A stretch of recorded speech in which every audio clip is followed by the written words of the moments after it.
Magandang araw sa inyong lahat! Ngayong araw ay tataling natin ang isa sa pinakamahalagang yugto sa kasaysayan ng ating wika, ang panahon ng pananakop ng mga Amerikano. Ito ay yugto kung saan drastikong nabago ang sistemang pang-edukasyon sa bansa at kasabay nito ang wika ng pagtuturo at komunikasyon. Sa simpleng tanong, bakit kaya English ang naging pangunahing wika sa edukasyon? At doon natin masusulyapan kung paano ang wika ay hindi lamang kasangkapan ng pakikipagtalastasan, kundi isang makapangyarihang kasangkapan na impluwensya at kolonisasyon. Sa video lecture na ito, susuriin natin ang maikling kasaysayan ng panahon ng Amerikano, ang epekto nito sa wikang Filipino, at ang ating refleksyon bilang guro. Paano natin ito magagamit sa ating makabansang pagtuturo? Maikling kasaysayan sa panahon ng pananakop ng mga Amerikano. Matapos mahigit ang 3 siglong pananakop ng Espanya sa Pilipinas, dumating ang mga Amerikano noong 1898 sa pamamagitan ng Treaty of Paris. Isinuko ng Espanya ang Pilipinas sa Estados Unidos. Hindi tulad ng Espanyol na nakatuon sa pagpalaganap ng rehiyon. Ang mga Amerikano ay nakatuon sa edukasyon. Ipinatayo nila ang pampublikong paaralan, ipinadala ang mga Tama sites, mga gurong Amerikano, at ipinakilala ang wikang English bilang pangunahing medyum ng pagtuturo. Sa simula, maraming Pilipino ang hindi marunong magsalita ng English, kaya tinuruan muna sila nito. Hanggang sa dahang-dahang naging pamantayan ng katalinuhan, karunungan at profesionalismo ang pagsasalita ng English. Ang edukasyong ito ay tila isang soft power. Hindi baril o dahas ang ginamit, kundi pagbabago sa pag-iisip at paniniwala. Ang wika ang naging daan para doon. Ngunit, ano ang epekto nito sa wikang Filipino?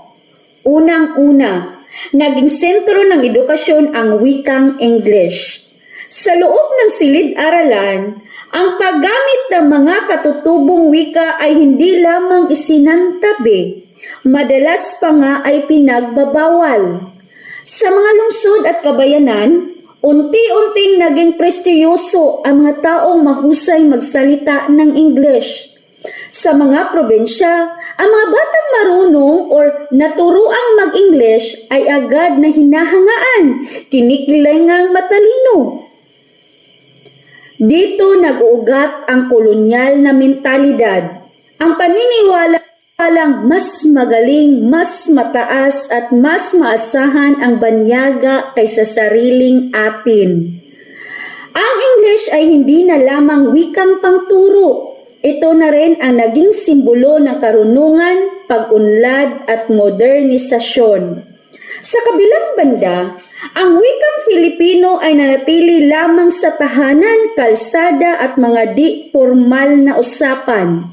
Hindi ito ay tinuturing nga wika ng karunungan, kundi wika ng karaniwang tao. Dahil dito, humina ang posisyon ng wikang Pilipino sa edukasyon at lipunan. Sa halip na pagtibayin ito bilang wikang pambansa, lalo itong naisantabi. Bilang guro, mahalagang isaisip natin ang kasaysayan ng wika ay hindi lamang bahagi ng nakaraan. Ito ay may direktang epekto sa kasalukuyang pagkatuto ng mga mag-aaral. Una, maaari nating gamitin ang yugtong ito upang ipakita sa mga mag-aaral kung paano ginamit ang wika sa pagtatakda ng kapangyarihan. Tulungan silang maunawaan ang wikang Filipino ay hindi mababa, kundi isa ring wika ng talino, damdamin at karunungan. Pangalawa, gamitin natin ang Filipino sa pagtuturo, hindi lamang sa asignaturang Filipino, kundi pati sa iba pang asignatura gaya ng araling panlipunan, edukasyong pantahanan o kahit sa mga proyekto sa agham at teknolohiya.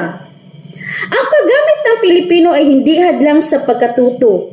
Maraming pagkakataon ito pa nga ang nagiging tulay ng mas malalim na pag-unawa. Pangatlo, maging huwaran tayo.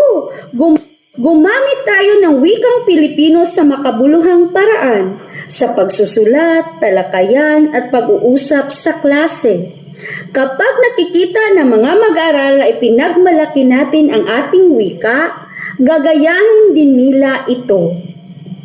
Ang panahon ng Amerikano ay isang yugto na lubhang nakapikto sa ating pagkatao bilang Pilipino. Nabago nito ang paraan natin sa pagkatuto ng pakikipag-ugnayan at maging pagtingin sa sarili nating wika. Ngunit ngayong tayo ay nasa makabansang panahon, tayo bilang guro ay dapat magsimulang bumawi sa ating wika. Panahon na upang muling itaas ang antas ng wikang Filipino. Gamitin ito hindi lamang bilang simbolo ng kultura, kundi bilang kasangkapan ng matalinong pagkatuto. Kaya't sa bawat aralin, sa bawat paksang itinuro, tanungin natin ang ating sarili. Paano po magagamit ang wikang Pilipino upang mapalalim ang pag-unawa at pagmamalasakit ng mga mag-aaral? Ang wika ay diwa ng bayan. Kung nais nating umunlad bilang isang tunay na makabayang bansa, dapat magsimula tayo sa paggamit at pagmamahal sa ating sariling wika.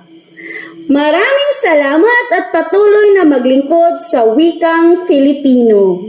Ako po si Binibining Lorian Anglet Salvami.